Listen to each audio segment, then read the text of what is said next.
Oke, Assalamualaikum warahmatullahi wabarakatuh. Waalaikumsalam Waalaikumsalam warahmatullahi warahmatullahi wabarakatuh. wabarakatuh. Bapak-bapak semua, kabarnya hari ini sehat? Alhamdulillah sehat, Alhamdulillah Bu. sehat-sehat. Bu Selma Oke. sehat. Alhamdulillah. Alhamdulillah. Alhamdulillah. Mudah-mudahan kita semua senantiasa sehat supaya bisa semangat ikut pelatihan hari ini. Nah, Amin. pada sesi hari ini kita akan masuk di definisi profil pelajar Pancasila. Seperti yang kemarin sudah disampaikan ya Bapak Ibu, Bapak semua. Materi yang kemarin itu tentang kerangka kurikulum, di mana kerangka kurikulum itu salah satu yang harus diperhatikan adalah profil pelajar Pancasila, karena prinsip dasar pembelajaran Merdeka Belajar itu di poin utamanya adalah siswa ya Bapak Ibu. Nah, bagaimana nih profil pelajar Pancasila yang harus kita wujudkan? Nah, kita sama-sama akan bahas hari ini. Mudah-mudahan kita bisa sharing seperti apa sih profil yang kita harapkan dan yang harus kita bentuk di anak-anak kita nanti. Oke. Jadi kalau dilihat dari definisinya Bapak Ibu, definisi profil pelajar Pancasila, profil pelajar Pancasila itu adalah profil lulusan yang bertujuan menunjukkan karakter dan kompetensi yang diharapkan, diraih dan menguatkan nilai-nilai luhur Pancasila peserta didik dan para pemangku kepentingan. Nah, dari sini, dari definisi ini kita breakdown lagi menjadi 6 dimensi yang terkait. Nah, Bapak Ibu bisa lihat di sini 6 dimensi dari profil pelajar Pancasila. Yang pertama adalah profil beriman, bertakwa kepada Tuhan Yang Maha Esa, berakhlak mulia. Kemudian profil yang kedua adalah berkebinekaan global. Profil ketiga gotong royong. Keempat mandiri, kelima bernalar kritis, dan keenam kreatif. Nah, memulai kita sedikit sharing dan berdiskusi, mari bersama-sama kita berdoa dulu. Mohon Pak Syahir untuk dipimpin. Silakan Pak Syahir. Oke, baik. Terima kasih Bu Selva. Mari teman-teman sebelum kita masuk ke materi yang akan disampaikan Ibu Selva, kita berdoa menurut kepercayaan masing-masing. Berdoa dalam hati dimulai. Oke, selesai? Oke, terima kasih untuk Pak Syahir yang sudah memimpin doa hari ini. Ya, kita siap, kembali Ibu. lagi. Ya, kita kembali lagi tadi ya Pak. Dari definisi profil pelajar Pancasila tadi ada 6 elemen, 6 dimensi yang sudah dipetakan. Nah, dari masing-masing dimensi ini nanti kita akan bahas satu persatu. Namun sebelumnya, mari saya ingin tahu dulu kira-kira profil siswa yang menurut Bapak sekalian ini ideal seperti apa? Mungkin boleh di-share dari siapa? Dari Pak Ali, Pak Hari, atau Pak Syahir? Silahkan. Ya, saya dulu deh, Bu. Oh ya, silahkan Pak Ali. Terima kasih. Mungkin definisi profil pelajar Pancasila saat ini sepertinya belum sepenuhnya terlaksana ya. Terutama di kita di SMK. Tapi ada poin-poin penting yang mungkin saat ini yang sering kita temukan adalah SMK itu dibentuk dalam kategori mandirinya mungkin. Kenapa dia disebut sebagai mandiri? Mungkin karena di SMK itu sudah diarahkan kompetensi atau keahlian yang harus dimiliki. Jadi pada saat bekerja pun mereka sudah siap. Mungkin itu aja sih, Bu. Oh ya, oke. Terima kasih Pak Ali. Dari Pak Hari mungkin ada yang mau ditambahkan? Pak Syahir Baik juga? Bu, saya coba tambahkan. Untuk yang saya sependapat dengan Pak Ali tadi, bahwa SMK itu sudah diajarkan mandiri ya, dari kelas 10 sampai nanti tamat dari pendidikan vokasi SMK, itu pasti anak-anak memang kita ajarkan untuk mandiri. Terlepas dari itu juga ada satu aspek lagi, kalau yang menurut saya ya, itu adalah kreativitas. Ya, kreatif, karena di SMK sendiri kita tahu untuk pembelajaran, apalagi di dalam mata pelajaran produktif, kita harus menimbulkan apa ya namanya, daya kreativitas anak-anak supaya bisa untuk berkreasi ya dengan sesuai dengan kebutuhan dari kompetensi yang mereka pelajari. Itu aja mungkin, Bu. Oh iya, Terima terima kasih. kasih, Assalamualaikum terima kasih Pak warahmatullahi Ari. Waalaikumsalam warahmatullahi wabarakatuh. Pak Syahir mau ada yang ditambahkan? Ya, dari saya sementara idem, Bu. Sama, Bu, dengan Pak Hari Ya. dan Pak Ali. Ya, sependapat ya Pak ya, idem. Iya, sementara. Ya. Sependapat, Bu. Kita sama-sama orang SMK ya, samalah Iya, visinya betul, kayaknya seperti itu. Iya, oke ya. Terima kasih atas sharingnya, pendapatnya semua. Ya, kalau memang yang dilihat dari yang sudah disampaikan Pak Ali, Pak Hari, kemudian Pak Syahir, ya kita bisa setuju bersama memang untuk yang sudah mulai terbentuk dari awal adalah untuk SMK itu mandiri dengan kreatif ya. Kreatif dilihat dari sisi proyek-proyek yang anak-anak selama ini hasilkan gitu ya. Kemudian mandiri memang karena mereka diminta untuk berusaha mandiri karena sebenarnya lulusan SK ya target lulusannya tidak meneruskan tapi langsung bekerja ya Bapak ya. Jadi memang mandiri. Nah, cuma hal yang penting juga yang harus kita tumbuhkan di anak-anak adalah pendidikan karakter, di mana anak-anak juga harus memiliki karakter yang baik, karena ketika anak-anak memiliki karakter yang baik dan mereka nanti akan terjun ke industri, ke masyarakat, pasti mereka akan kompeten dan bisa bersaing. Seperti itu ya Bapak-Bapak semua ya. Kemudian kita lanjut. Nah, dari 6 elemen ini bisa kita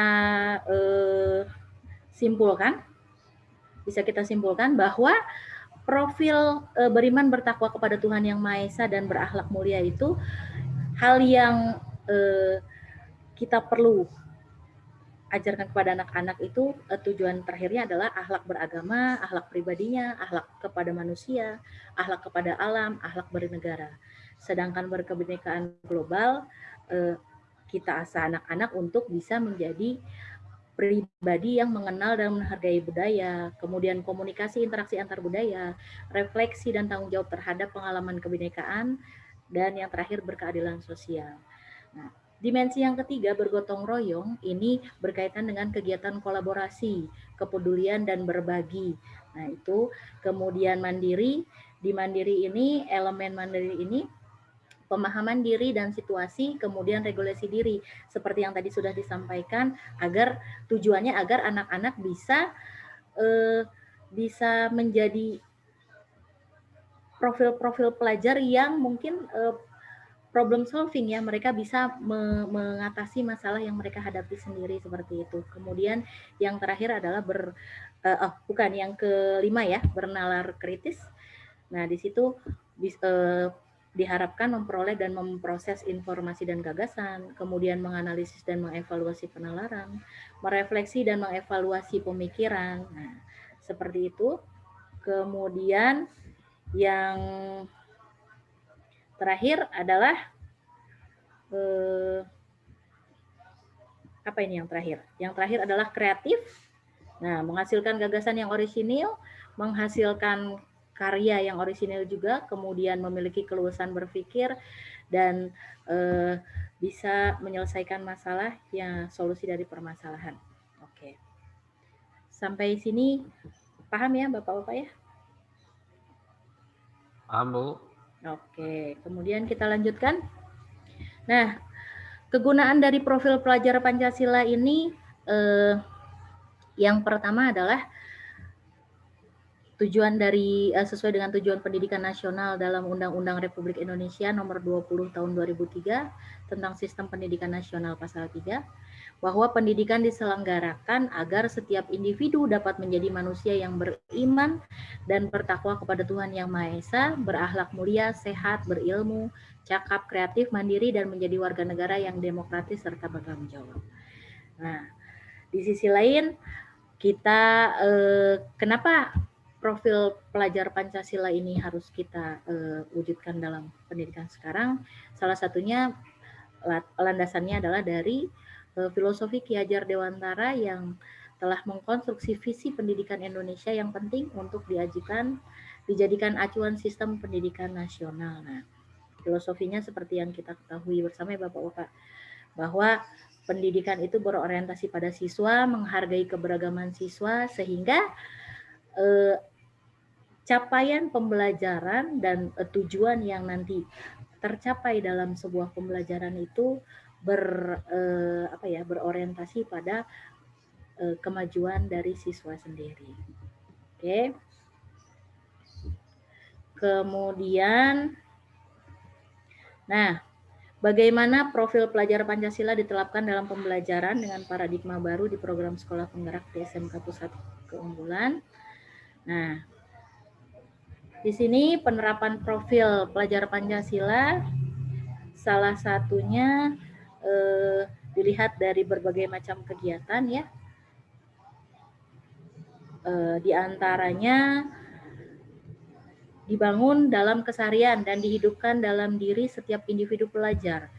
Nah, medianya melalui budaya sekolah, kemudian pembelajaran intrakurikuler, kokurikuler, maupun ekstrakurikuler. Nah, untuk intrakurikuler di sini, ya kita bisa tahu kegiatan-kegiatan yang terkait, saya rasa Bapak-Bapak sekalian sudah lebih paham ya, karena sudah sering terlibat dalam kegiatan siswa-siswa di sekolah. Nah, jadi penerapannya bisa kita masukkan dalam poin-poin ini. Misalnya di budaya sekolah, kita bentuk iklim sekolahnya, kebijakannya, pola interaksi dan komunikasi, serta norma yang berlaku di sekolah. Nah, itu yang di dalam sana kita bisa sisipkan materi profil pelajar Pancasila ini agar 6 elemen tadi, 6 dimensi tadi bisa terwujud di proses pembelajaran. Oke. Kemudian tahapan-tahapan dalam mengelola proyek penguatan profil Pancasila. Latar belakangnya, penting bagi siswa belajar lintas mata pelajaran berbasis proyek. Namun demikian, pembelajaran berbasis proyek saat ini belum menjadi kebiasaan di kebanyakan sekolah di Indonesia, sehingga pusat dukungan kebijakan pusat. Kemudian, proyek penguatan profil pelajar Pancasila adalah terjemahan dari pengurangan beban belajar di kelas intrakurikuler agar siswa memiliki lebih banyak kesempatan untuk belajar di setting yang berbeda. Formal, struktur, more interaktif, engagement, dan community. Sedangkan beban kerja guru perlu dipertahankan, dikurangi sehingga alokasi waktunya terbagi antara intrakurikuler dan kokurikuler. Nah, kalau kita lihat bersama bahwa untuk menghasilkan pelajar dengan profil seperti yang kita maksudkan tadi di atas, sesuai dengan 6 dimensinya itu, proyek yang harus kita bangun lebih banyaknya semua unit pembelajarannya terintegrasi. Jadi tidak bisa hanya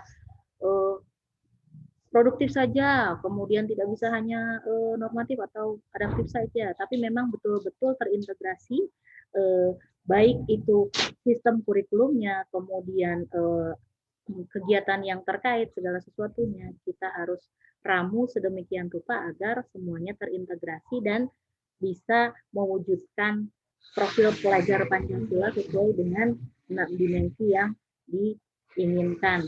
Kalau dilihat dari ini analoginya seperti jus ya Pak ya.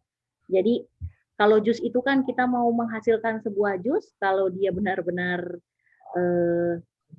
manfaatnya lebih banyak, kan tidak hanya misal jus jeruk saja gitu, tapi kan ketika kita combine dengan yang lain, misal kalau kita ingin lebih apa ya, lebih jusnya lebih mantap lah istilahnya gitu Pak.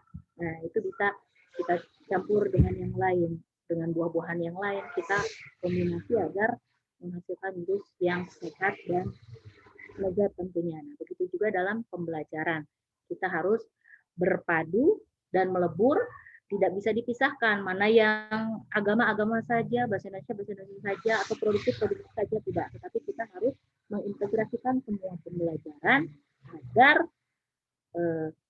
apa yang kita inginkan dari tujuan pembelajarannya, khususnya di pembentukan karakter profil pelajar Pancasila itu terbentuk dengan holistik dan menyeluruh gitu. Jadi tidak hanya sebagian-sebagian, Pak ya. Nah, yang perlu dipersiapkan untuk dapat menerapkan proyek penguatan profil Pancasila yang pertama adalah guru. Nah, di sini guru juga berperan penting dalam hal pengelolaan jam pelajarannya dan kolaborasinya, pengaturan agar alokasi jam mengajar guru tetap sama, kemudian waktu dan kegiatannya, pengelolaannya, menyiapkan sistem dari perencanaan hingga menilai, kemudian sistem pendokumentasian proyek untuk dapat digunakan, kemudian kolaborasi dengan narasumber, ya masyarakat, komunitas, universitas, praktisi dan lain-lain. Nah, seperti yang tadi dijelaskan di slide sebelumnya, karena ini integrated gitu kan ya, menyeluruh dan berkolaborasi, jadi jelas guru itu harus bekerja sama, tidak hanya guru mapel ini, tapi seluruh elemen di sekolah, bahkan kita mengajak atau merangkul stakeholder di luar gitu ya, di industri, kemudian masyarakat dan lain-lain untuk menguatkan proyek yang kita bentuk sehingga penguatan di profil pelajar Pancasila tercapai. Nah, sebelum saya masuk ke slide selanjutnya, sepertinya dari bapak-bapak sekalian ini agak tegang. Mari kita ice breaking dulu sepertinya ini. Perlu ada pemecah es. Oh, bukan ya, ice breaking itu bukan pemecah es ya. Nah, sepertinya saya minta atau ada volunteer ini. Siapa yang ingin membantu memecahkan suasana ini dengan ice breaking? Ada dari biasanya yang banyak banyak joke-nya itu ya, banyak ininya Pak Syahir nih Pak. Silakan Pak, ayo Pak, biar teman-teman yang lain lebih semangat Pak. Pantun dong Pak Syahir. Nah, Pak Syahir pantun ya Pak Syahir. Aduh, kalau pantun saya nggak pinter saya Pak. Nggak pinter. Iya. Atau ini aja Bu, sedikit mungkin biar ini apa namanya menghemat waktu nih. Jadi boleh, Pak. Mungkin telur apa Bu yang sangar dia ya? Wah, ini pertanyaannya buat traveling ini. Wah, iya nih. Telur mungkin, apa yang sangar? Telur apa ini? Iya. Mungkin Pak Ali, Pak Hari ada ini? Nah, wah, saya belum tahu deh ini mah. Telur yang kalau ibu-ibu taunya telur rebus, Pak, telur ceplok, apalagi ya telur mata sapi. Yang sangar itu telur asin, Ibu. Oh iya betul Pak, ada tatonya ya Pak. Iya. Setuju Pak, setuju. Sangar dia Ibu. Sangar betul Pak. Aduh, telur yang lain langsung takut ya Pak. Iya takut ya. Oke, aduh terima kasih nih Pak Syahir. Baik, nah selanjutnya setelah ini kita adakan sesi kolaborasi yang kemarin sudah dibagi kelompoknya ya Pak. Jadi asinkronus yang kemarin sudah dikerjakan. Nah, kita akan coba bahas di sini. Nah, silahkan nanti di-share dari masing-masing kelompok yang sudah dikerjakan kemarin tentang apa sih yang menjadi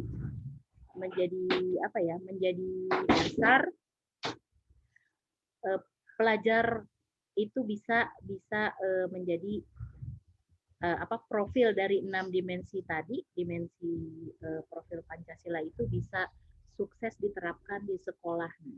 Nanti mungkin masing-masing kelompok bisa sharing dari kegiatan kolaborasi asinkronus yang sudah dibuat kemarin ya. Ya saya kasih waktu dulu ya Bapak, sekitar berapa? 3 menit ya untuk menyiapkan. Baik Bu. Ya Bu.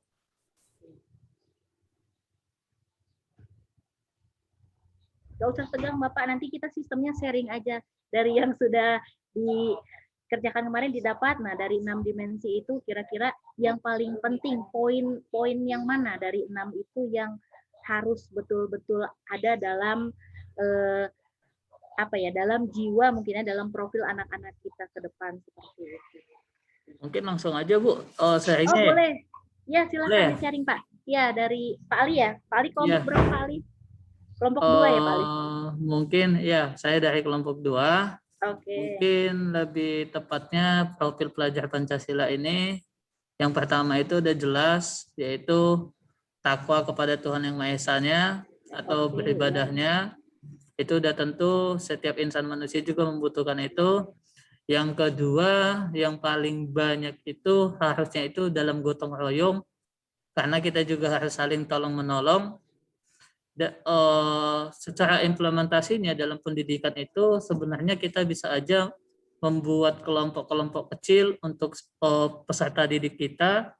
Misalnya kita bisa membagikan tugas, atau misalnya kalau dalam SMK bisa kita buat produk, tapi produknya itu di hasil daripada kerjasama setiap kelompok mungkin Bu. Nah, yang ketiga itu mungkin mandiri udah jelas. Dalam SMK itu wajib itu yang namanya mandiri. Sedangkan yang keempat, yang paling banyak itu adalah kreatif. Tapi saya kurang paham nih Bu, di SMK itu kadang-kadang kreativitas siswa-siswa itu menghilang. Mungkin saran dari Ibu bagaimana caranya meningkatkan kreativitas siswa-siswa kita di sekolah. Mungkin itu aja sih Bu untuk sharingnya Bu. Terima kasih Bu. Oke, terima kasih Pak Ali sharingnya dari kelompok 2. Nah, tadi pertanyaannya yang muncul, permasalahan yang ada adalah kreativitas dari siswa-siswa SMK yang hilang gitu ya Pak Ali ya? Iya betul. Iya, ya mungkin sebenarnya tidak hilang, tapi agak sedikit menurun mungkin ya Pak ya? Iya Karena betul. dengan kondisi siswa kita yang sekarang, bisa dibilang juga motivasi belajar mereka hampir menguap nih dengan kondisi pandemi sekarang nih ya Bapak semua ya. Iya Nah, benar tapi Bu. iya betul. Sebelum saya sampaikan, mungkin ada dari Pak Hari atau Pak Syahir yang mau memberikan masukan dari pertanyaan yang tadi kelompok 2 dari Pak Ali. Saya coba untuk menambahkan aja sih Bu, untuk yang dari Pak Ali. Apa ya? Untuk kreativitas siswa yang semakin menurun di sekolah, ya, bagaimana mensiasati ya. Kalau di sekolah saya sendiri sih, saya udah mencoba bertanya ke anak-anak itu, mereka lebih suka pelajaran teori apa lebih suka dengan pelajaran praktikum. Nah, ternyata dominan mereka 90% itu suka dengan praktik. Mereka bosan dengan teori, bosan dengan apa ya namanya membaca dan lain sebagainya. Mereka ya maklumlah anak SMK kan, mereka lebih etos kerjanya lebih tinggi. Jadi mereka lebih suka langsung ke lapangan buat dah selesai gitu. Nah, mungkin bisa disiasati dengan gitu. Apalagi sekarang dengan wacana pemerintah yang mengharuskan sekolah SMKPK dan sekolah penggerak untuk berbasis project based learning, ya kan? Jadi mungkin dengan itu mungkin bisa teratasi untuk minat siswa dan kreativitas yang kurang. Demikian, Bu. Assalamualaikum warahmatullahi wabarakatuh. Waalaikumsalam warahmatullahi wabarakatuh. Ya, terima kasih Pak Ali dari kelompok 2 dan Pak Hari dari kelompok 3. Ya, betul, memang jadi salah satu mungkin poin saya bisa menambahkan sedikit juga, untuk mengatasi kreativitas itu mungkin itu tadi ya Pak, kita harus bekerja sama dengan tidak hanya guru produktif, tetapi juga seluruh elemen warga justru ya, atau mungkin guru yang ada di lingkungan sekolah. Jadi untuk proyeknya itu sendiri jangan sampai terpisah-pisah, tapi kalau bisa betul-betul dikolaborasi gitu ya, di blended atau dikolaborasi. Misal contoh untuk di kayak seperti di sekolah saya gitu ya, ada multimedia dengan proyek misal 2 dimensi atau 3 dimensi. Nah, mereka mungkin selain membuat karya, kita minta guru lain untuk ikut serta. Misal, guru lain contoh misal dari guru matematika, kita minta anak membuat dimensi seperti sederhana gitu ya, proyek sederhana, misal buat meja atau buat apa gitu dengan 3 dimensi. Nah, mungkin kita kasih proyek bekerja sama dengan guru matematikanya, contohnya misal dengan perhitungannya, perhitungan luasnya atau volume dari sebuah bangunan dan lain-lain. Nah, itu kan bisa kita kolaborasi sehingga anak-anak selain yang tadi Pak Hari sampaikan juga mereka lebih suka praktek. Nah, di sisi teori yang mereka harus kerjakan itu juga bisa match ya dengan praktek yang mereka berikan gitu. Kalau selama ini mungkin kan yang di lapangan yang kita lihat adalah guru produktif masing-masing gitu ya, guru mapel yang lain pun masing-masing. Jadi anak-anak merasa terbebani dengan mereka harus ngerjain matematika juga misal, mereka harus bikin produk project yang lain juga. Nah, itu sebenarnya ketika kita bisa buat project itu dari ini ya, kolaborasi dengan mata pelajaran lain, sepertinya anak-anak juga akan lebih merasa senang dan merasa merdeka di dalam belajar. Seperti itu sih kalau dari saya. Nah, saya pikir sudah selesai ya Pak ya? Sudah habis ini. Ya, terima kasih. Mari kita tutup dengan berdoa. Assalamualaikum warahmatullahi wabarakatuh. Kita berdoa dulu bersama. Ya, sebelum mengakhiri, kita berdoa dimulai. Selesai. Terima kasih untuk sesi hari ini. Assalamualaikum warahmatullahi wabarakatuh. Waalaikumsalam warahmatullahi wabarakatuh. Terima kasih Bu. Sama-sama. Terima kasih Bu.